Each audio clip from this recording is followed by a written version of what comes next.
Every year, Fathom Events and G-Kids throw a year-long Ghiblifest in cinemas across the country, re-releasing a one-beloved Studio Ghibli film into theaters for a two-night event every month.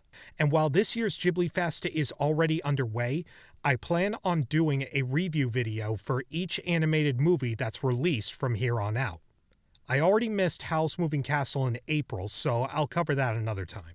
But it does seem more appropriate to begin with this month's film, since it's considered by many to be the very first one, Nausicaa of the Valley of the Wind. First released in Japan in 1984, legendary animator Hayao Miyazaki only had one other feature film under his belt as director, Lupin III, The Castle of Cagliostro in 1979, a film that grew to have a cult following over the years, but at the time the movie was just the latest installment of an already popular franchise.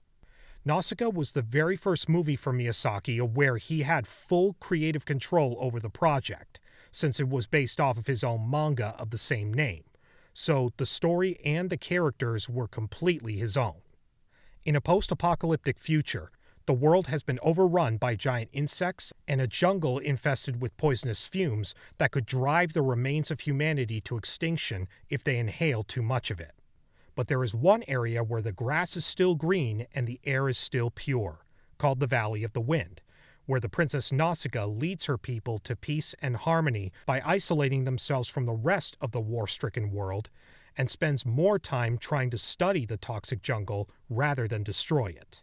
But the other kingdoms have different plans and end up bringing their wars to the valley's doorstep. So Nausicaa does everything she can to make the other kingdoms see reason and help them to avoid repeating humanity's past mistakes.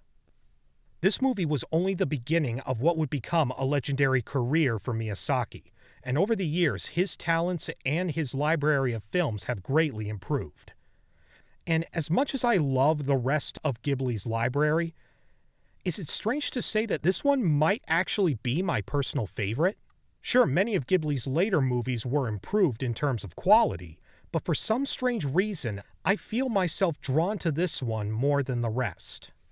To me, I just find this futuristic world really fascinating. The whole mythological lore is given to us in bits and pieces, leaving enough gaps in its history for the audience to connect the rest of the dots for themselves.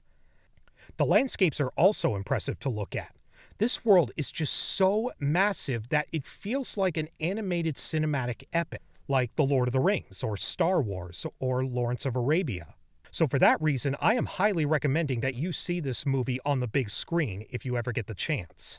Small screens don't really do it justice, especially for a first viewing. Nausicaa herself is a fascinating character as well. She is easily on my top 10 list of the most beautiful animated women of all time.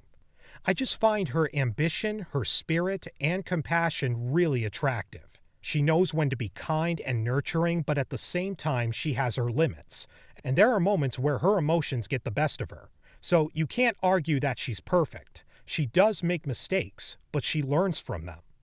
Plus, having Alison Lohman voice the character is enough to make any guy go soft.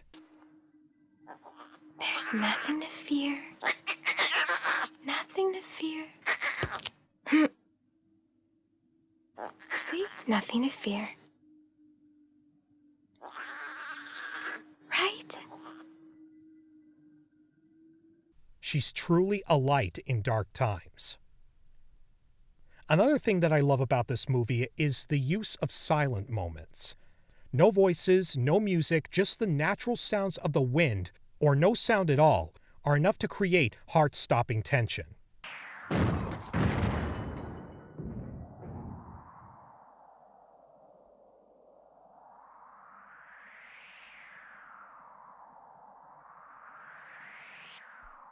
Yet another village is dead. I'm not going to argue that the movie is flawless, though. It's clearly not. There are a couple of gripes I have. There are certain parts where I don't think music was really necessary. Don't get me wrong, the music is great, and there are several scenes that use it very well. But there are moments where I found the music distracting and wish it was just another suspenseful silent moment. Another nitpick I have is that some moments feel rushed, but I get why. This movie basically covers only the first 2 volumes of the manga. Some things would have to get cut in order to keep the film to a 2-hour running time. So yeah, there are some minor flaws, but for only Miyazaki's second movie, and for it to hold up after all these years, this film is incredible, and it makes me overlook its issues. So like I said, whether it's for one of the points that I've already listed, or a reason that I have yet to discover and analyze, I just feel drawn to this movie more than the others. So enjoy Spirited Away, Princess Mononoke, and My Neighbor Totoro, but I'm certain that I will be coming back to Nausicaa more often than the rest. I'm going to give Nausicaa of the Valley of the Wind 4.5 stars.